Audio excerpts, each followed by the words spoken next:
할렐루야. 말씀과 기도로 시작하는 행복한 아침입니다. 오늘은 신명기 4장 1절 14절 말씀 묵상을 나누도록 하겠습니다.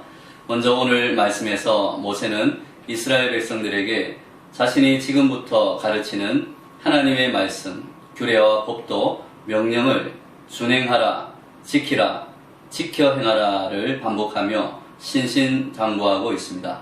9절 말씀입니다. 오직 너는 스스로 삼가며 내 마음을 힘써 지키라. 그리하여 내가 눈으로 본 그 일을 잊어버리지 말라. 내가 생존하는 날 동안에 그 일들이 내 마음에서 떠나지 않도록 조심하라. 너는 그 일들을 내 아들들과 내 손자들에게 알게 하라. 9절 말씀에서 모세가 힘써 지키라, 잊어버리지 말라, 내 마음에서 떠나지 않도록 조심하라고 신신당부하는 일은 무엇입니까? 바로 호렙산, 즉 시내산에서 하나님을 만났던 사건입니다. 440년간 노예로 살던 이스라엘 백성이 홍해 바다를 건너 처음 당도한 곳이 바로 시내산이었습니다. 그곳에서 하나님께서 이스라엘 백성들 앞에 처음으로 나타나셨습니다. 이스라엘 백성들은 모세의 명령에 따라 이틀 동안 몸과 마음과 모든 것을 정결하게 깨끗하게 씻고 시내산 아래에 섰습니다. 모두 두렵고 떨리는 마음으로 하나님께서 과연 어떤 모습으로 나타나실까 궁금해하며 기다리고 있었습니다. 그때에 하나님께서 불길이 충천하고 어둠과 구름과 흑암이 덮인 곳에서 불길 중에서 말씀으로 임하셨습니다. 12절 말씀은 우리에게 이렇게 설명합니다. 여호와께서 불길 중에서 너희에게 말씀하시되 음성뿐이므로 너희가 그 말소리만 듣고 형상은 보지 못하였느니라. 하나님께서 말씀으로 임하신 이유는 오직 천지를 창조하신 하나님의 생명의 말씀만이, 말씀이 육신이 되어 말씀을 이루신 예수님만이, 말씀을 깨닫게 하시고 말씀대로 살도록 인도하시는 성령님만이 우리의 근본적인 문제가 되는 인간의 죄와 사망의 문제를 해결하시고 생명을 회복시키시기 때문입니다. 그래서 하나님은 시내산에서 그 어떤 물질적이고 눈에 보이는 형상보다 생명의 말씀으로 임하셨고 하나님의 말씀을 들려주십니다. 말씀으로 임하신 하나님은 이스라엘 백성이 약속의 땅 가나안에 건너가 행해야 할 가장 기본적인 말씀으로 십계명을 주셨습니다. 그래서 모세는 13절에 하나님의 언약인 십계명을 주셨고 또 그것을 반포하시고 지키라 명령하셨다고 강조하고 있습니다.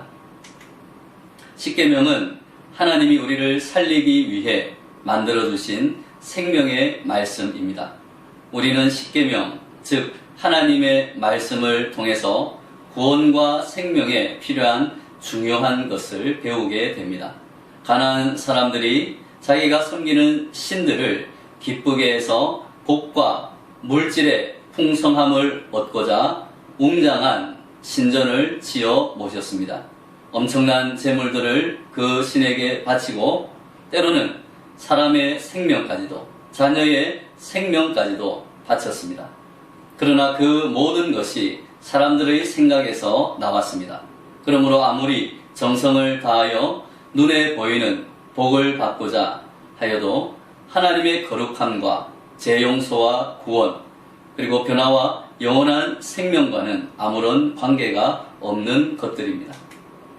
하나님의 거룩함과 구원과 생명은 오직 천지를 창조하신 하나님께로부터 나오기 때문입니다. 하나님의 말씀에서 나오기 때문입니다. 그것이 바로 하나님의 말씀, 십계명입니다. 하나님의 말씀인 십계명을 잘 지켜 나갈 때에 하나님의 거룩함을 우리는 닮아갑니다. 구원과 생명의 원리를 깨달아 알아간다는 것입니다. 그리고 우리가 십계명을 다 실천하지 못하는 죄인임을 깨달을 때 더욱 하나님의 긍휼과 도우심을 간구하며 죄인인 우리를 구원하시는 하나님의 사랑에 감사하며 은혜로 살아가게 됩니다. 이렇게 말씀으로 임하신 하나님과 하나님께서 주신 십계명 그리고 명령과 말씀들을 지키며 살아갈 때 우리에게는 최고의 영광스러운 선물이 주어지게 됩니다.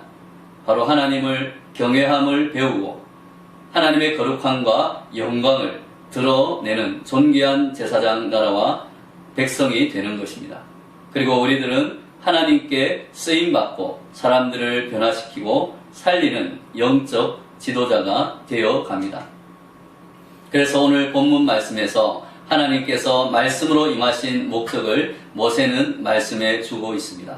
10절 말씀입니다. 내가 호렙산에서 내 하나님 여호와 앞에 섰던 날에 여호와께서 내게 이르시기를 나에게 백성을 모으라. 내가 그들에게 내 말을 들려주어 그들이 세상에 사는 날 동안 나를 경외함을 배우게 하며 그 자녀에게 가르치게 하리라 하시매. 아멘. 하나님께서 말씀으로 임하시고 말씀을 들려주신 이유는 첫째는 사는 날 동안 하나님을 경외하면서 살게 하기 위해서이고, 둘째는 하나님의 경외함을 자녀들에게 가르치기 위해서, 셋째는 하나님 경외함을 모든 민족에게 가르치기 위해서입니다. 하나님은 이러한 거룩한 목적을 가지고 이스라엘 백성들에게 또한 우리 성도들에게 약속의 땅에서 말씀대로 살도록 명령하십니다. 욥기 28장 28절 말씀에 또 사람에게 말씀하셨도다. 보라, 주를 경외함이 지혜요 악을 떠남이 명철이니라. 시편 111편 10절 말씀에도 여호와를 경외함이 지혜의 근본이라. 그의 계명을 지키는 자는 다 훌륭한 지각을 가진 자이니 여호와를 찬양함이 영원히 계속되리로다. 아멘. 잠언 22장 4절 말씀에도 겸손과 여호와를 경외함의 보상은 재물과 영광과 생명이니라고 우리에게 말씀하고 있습니다.